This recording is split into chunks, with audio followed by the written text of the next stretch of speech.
This is He Knows His Sport, bringing you that heat and that fire. All right, man.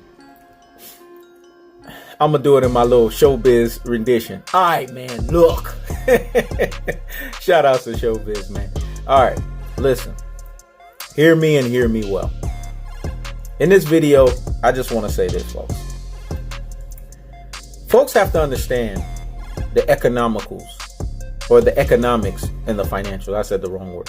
Folks have to understand the economics and the financials when it comes to boxing and sports itself. Here's the thing.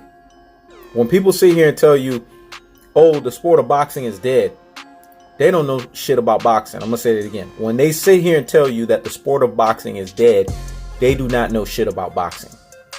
I've said this before in the previous video when I talked about Ife Ajagba and I talked about Daniel Dubois. What did I say? This year, 2019, has been exciting. I don't know if folks have been paying attention to fights. We have WBSS tournaments. The 140 is live, is popping. 147 is live and popping. 154 definitely live and popping. 160 is live and popping. 175 is live and popping. The lower weight classes, Naoya Neri, live and popping, folks. 135 popping. 130, Gervonta Tank Davis, Tevin Farmar, popping. 126, Gary Russell, popping. Come on, folks. Then we got the heavyweights. Deontay Wilders of the world, Tyson Fury. This time in boxing has not been seen in years. So when people sit here and say that the sport is dead, what the fuck are you talking about? What are you paying attention to? Now, if you like some backyard type of brawling and stuff like that, I get it.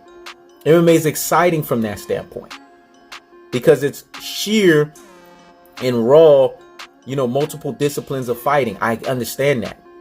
There's some element of country backyard type styles of fighting in it as well.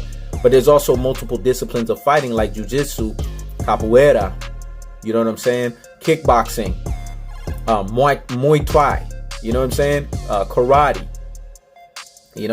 judo. Like all of these disciplines are in there. So you see that as well. And there's some talented MMA fighters. We get it. But let's keep it a buck here. Because you know me, I got to call a spade a what? A spade. I got to keep that thing real and I got to keep it 100. Here's the truth of the fact of the matter. The truth of the fact of the matter is this. These fighters in the MMA, the reason why the best are fighting the best is because they don't have no other options. That's how it used to be back in boxing. So let me educate you guys on economics and financials. I understand this because I don't have a business. You know what I'm saying? And I'm not a businessman, but I'm a businessman. You get it? Somebody like Fanon, International Boxing Channel, I respect his channel and I respect his platform. When I want to listen to not only great boxing commentary, but I also want to listen to the economics and the financials of boxing, I defer to him because he's a subject matter expert and he's really well at articulating himself and breaking things down. If you're a person that's cerebral and you like to understand things from a lot of different sides of the angles, I recommend watching his channel. Just like I recommend watching Showbiz the Adult. I like his channel too because he talks about that kind of stuff as well too. He's a multifaceted individual. See, me, I'm a free agent. I'm an independent free contractor. So I could appreciate so many different channels on YouTube that are promising and doing what they're supposed to and that are thriving. They're not giving you ultra fanboy rhetoric or ultra fanboyism shit. They're giving you real breakdowns, analysis of boxing, and they do it in their own personality, in their own way. I can appreciate that because I do it like that. But you guys have to understand, He Knows His everything. So I know a lot of everything. I may not cover economics and financials like Fanon does, but trust and believe I understand it. And in boxing, the reason why you guys are not getting quote unquote the best fighting the best is because fighters have more power. You have to understand, fighters were like children back in the days. The promoters were like their parents. They basically told them when they could go out and play, meaning aka when you can go out and fight. They pretty much dictated and controlled the landscape and the pace of things. And they basically said, hey, the only way that you're going to make the big money is if you fight this guy or you fight that guy. You guys have to understand, if those fighters had the choices of the fighters today, they would be making the same decisions, if not worse. Because we had way more personalities back then than we do now. Those egos that we had back then, come on. You mean to tell me these guys, if they had control, they would not be dictating the pace how they want to. So that's why I say higgity freaking hush, man. Only ignorant people, you know what I'm saying? People that live, you know what I'm saying, below the poverty line, or people that just don't understand economics and financials will say stupidity like that.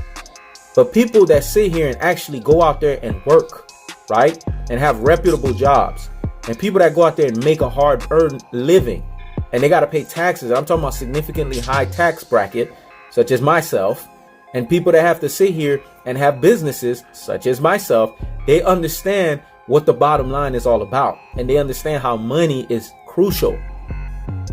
We all at a human level have to deal with finances, whether we like it or not. Finances is interchangeable with our lives.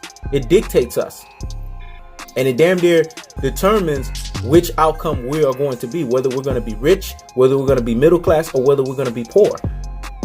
So how does this translate into boxing? Fighters have been given the ability to have more of an ability to choose. You know what I'm saying? Roy Jones started this, but Floyd Mayweather really blew this out of the water.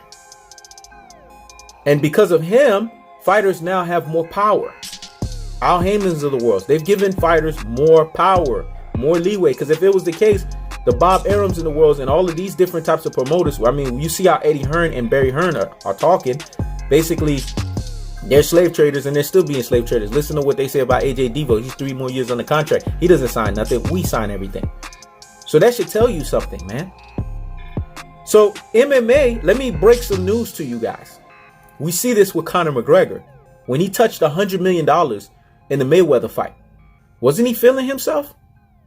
Wasn't he starting to act brand new? Wasn't he giving resistance to Dana White? Because he understood his power. He saw that, man, I made $100 million. I'm more powerful. So now I could dictate my pace.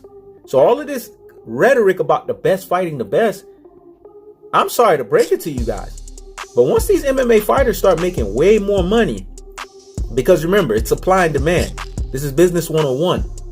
Once the demand becomes too outrageous and these fighters start to revolt and they start having what's called unions, or they start having sanctionings, bodies or organizations or agencies that can back them up when it comes to what they are due and what they are merit, or they start having promotions, because it's all i.e. the same thing, then these fighters are going to start demanding what their market value should be. MMA fighters are heavily underpaid.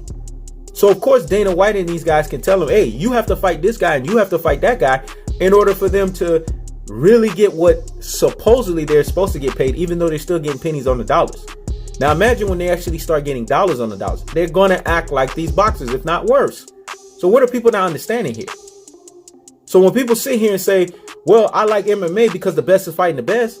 Okay, if you like it because of that reason, I'm not taking that away from you. But don't be ignorant and don't be negligent and don't be negligently irresponsible in your sayings, especially if you have a platform to tell people that boxing is dead. That makes no sense, because at the human base level condition, when you give people more power at a financial capacity, they're going to demand more. That's just common sense 101. That's what we have with boxers nowadays. They have more leeway. They have more ability to drive their careers. So of course they're going to make decisions that's going to impact that. Now, if you was in their positions, you was getting your head bashed in. You was getting guillotines left and right like the MMA fighters do. You know what I'm saying? You were getting submitted like these MMA fighters do. And let's say your market value goes up. You mean to tell me you're not going to be careful and you're not going to dictate when you should take arduous fights and when you should take tune-ups? Come on. What are people talking about here? Put yourselves in these people's shoes. You would be doing the same things. It's too easy for people to throw the stone at people when they don't know better.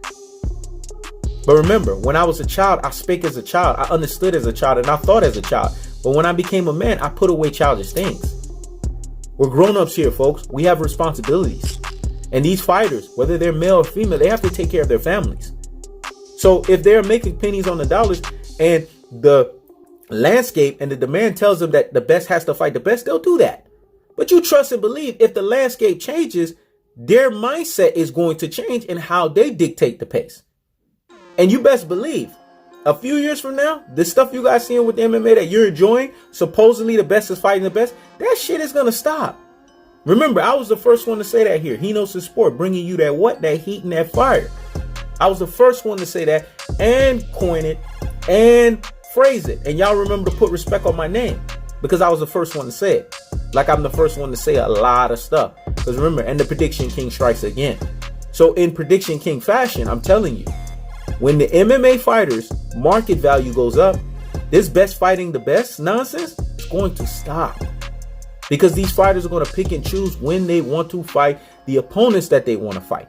The reason why they have no choice right now is because they're not having the market value financially to be able to do so. But you trust and believe when that market value goes up and they know their true worth and they start making that kind of money, kind of like a la the Conor McGregor fight with the $100 million that he made with Floyd Mayweather. Yes, that was from a boxing standpoint.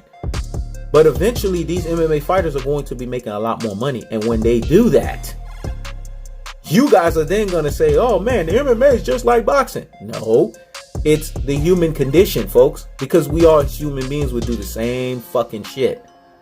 When you start making more, you're going to demand more. Let me say that again. When you start making more, folks, you are going to demand more because then you will know what your truest and your most properest value is. This is Hino's Sport, checking out.